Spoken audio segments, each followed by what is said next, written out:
Sahabat semua, mohon maaf kalau beberapa video dan tulisan ke depan agak kembali ke 50 video awal cara cerdas bernegara sekitar 1,5 tahun yang lalu. Karena saya yakin sahabat tidak sempat mengikutinya karena kita baru kenalan atau Anda baru bergabung sebagai teman sosial medianya dengan si Bosman. Bagi yang menonton beberapa video terakhir misalnya, yang nggak paham belas apa dan siapa isi serial cara cerdas bernegara ini. Lalu seperti kebiasaan orang yang tidak suka baca, langsung ambil kesimpulan, Bosman anti pemerintah, anti Tiongkok, anti kebijakan bernegara saat ini. Bosman kerjanya anco-ancuin pejabat dan misu-misu. Jawa Timurannya nggak sopan. Oh iya, maaf banget. Ya aslinya Bosman itu mengatakan anco-anco itu memang gitu kalau Anda paham budaya Jawa Timuran. Hal seperti ini bahasa biasa sebenarnya. Tapi kalau Anda dari Jawa Tengah aja atau seperti pejabat sekarang yang santun, Jawa Timuran itu kesannya kurang ajar. Kembali ke pertanyaan anti pejabat. Jawabannya apa? Iya, saya anti komunis Tiongkok, anti BUMN Tiongkok, namun tidak anti dengan swasta Tiongkok dan tidak anti dagang bebas atau fair trade dengan negara manapun, dan pastinya anti oligarki dan anti globalis cabang. Secara ekonomi saya pendukung UKM bottom of pyramid, anti negara berbisnis, anti BUMN di bawah kementerian. Kembali ke serial cara cerdas bernegara, maka ini semua adalah pelajaran Lemhanas dipopulerkan. Sahabat tidak perlu baca banyak buku atau ikut sekolah tersebut kalau memang belum mau jadi pejabat. Namun memahami bela negara adalah hak setiap warga negara. Maka pelajaran awal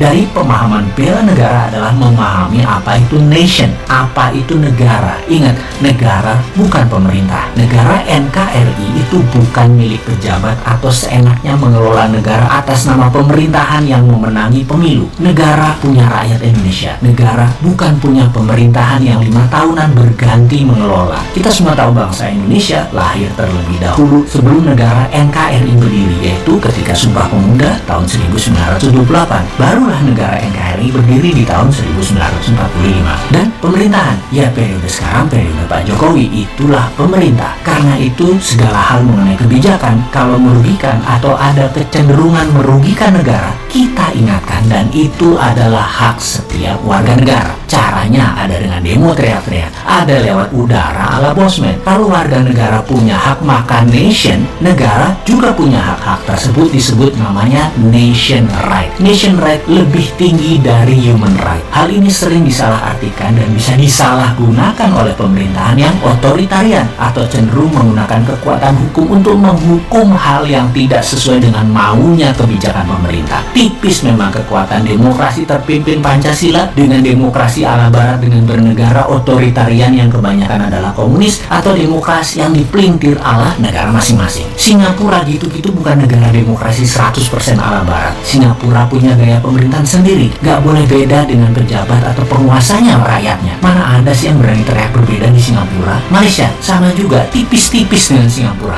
Sekali lagi, tidak ada yang sempurna negaranya, namun pemerintahan adalah kesepakatan-kesepakatan yang berlaku disepakati oleh pengelola negara masing-masing. Filipina karena Duterte-nya koboi, lain lagi kelola negaranya. Demokrasi ala Filipina ini seru. Apa-apa dibuat referendum. Misalnya Duterte tanya, narkoba boleh saya tembak di tempat nggak tuh? Referendum ternyata 80% setuju. Ya dia, tuh 15.000 orang lebih kasus narkoba. Dan bening sekarang tuh narkoba di Filipina, apa itu melanggar HAM? Duterte bilang, saya pegang mandat 80% suara referendum setuju. Sikat, mati aja lu kalau main-main dengan narkoba di Filipina. Negara komunis Vietnam, komunis Tiongkok, dan komunis Korea Utara. Beda lagi kelola negaranya, namun cirinya satu, yaitu otoritarian. Saat ini entah bagaimana komunis di Indonesia pemahamannya tidak menakutkan lagi. Di sisi lain, komunis yang dipahami oposisi saat ini yang sering bengok-bengok di media dengan niat mendapatkan perhatian politik adalah masih komunisme ala Cold War, ala perang dingin. Jadi kasihan juga kalau banyak melihat mereka mendebatkan komunisme, apalagi pakai kata PKI. Komunisnya sudah mutan, ganti baju, dan lebih soft power. Pengkritik yang anti komunis masih lihat komunis seperti zaman perang dingin Soviet Amerika, pakai hard power. Beda pun, komunis sekarang soft, pakai merubah kebijakan negara yang mau ditarget atau pakai orang dalam